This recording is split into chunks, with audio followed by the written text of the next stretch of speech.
right now, many kids are relying on messaging apps to stay in touch with their friends, but parents be warned, many popular messaging apps are collecting information on your children. And here with a lesson for us is Steve Smith from A Wired Family. Steve, thanks so much for joining us to talk about this very important thing. Now, when we talk about the data collection that goes on with these messaging apps, we're talking about two things really, the data collection and the data encryption. If you could kind of very quickly explain to us what we're talking about here.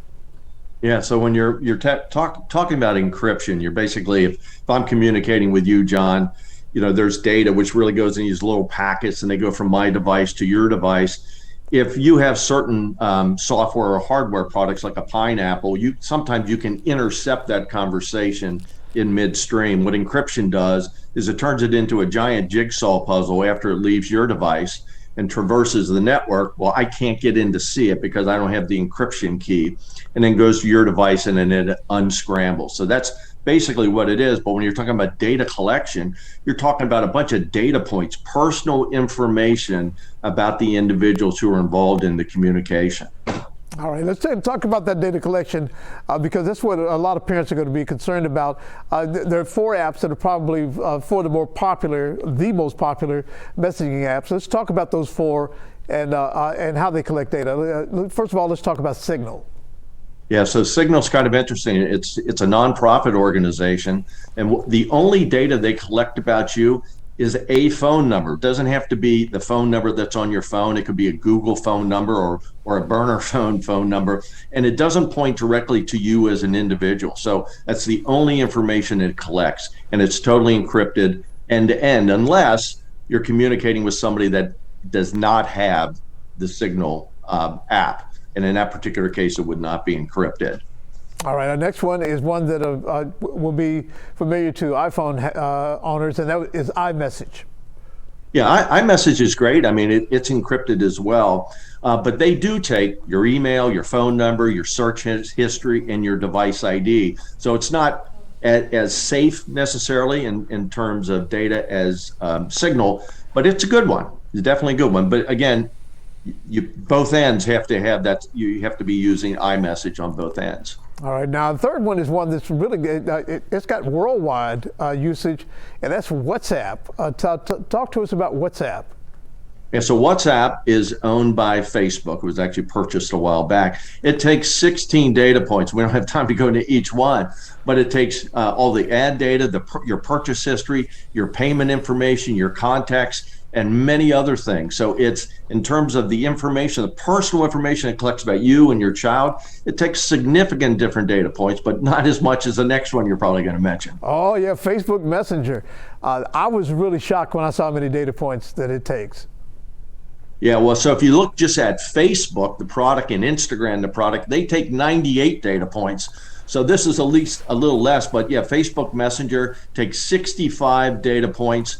Obviously, we can't go into every one, but it takes all the other ones that you saw combined, but it also takes your exact location, your photographs, your videos, your full name, your home address. And why this is important is if your child is communicating with somebody on Facebook Messenger, maybe somebody they don't know that well, there is that possibility that information could be relayed to them. But the most important thing to remember is these data points are really taken for marketing companies. They're not really being taken by pedophiles. It's not for that purpose. But as we all know, oftentimes this information can find itself out in the public domain. So you have to be kind of be aware. Yeah, knowledge is power in this case.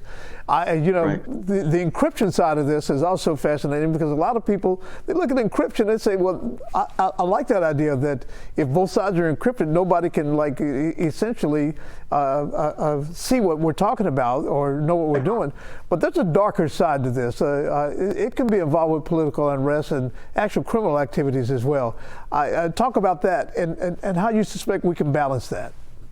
Well, first off, you bring up an excellent point that if you are forcing people off the more public networks, you're basically kind of forcing people to go underground. And when you talk about Signal, which was not meant for the express purpose of going underground and hiding from authorities, but it can do that. And Signal, for example, the #1 app, I think, over the last 4 days Telegram, which is another one we didn't talk about, but it's very similar to Signal. It's one of the top apps that's been downloaded. So as people are maybe being kind of forced off, they're trying to cloak themselves from, maybe government interference or even some of the social media company interference.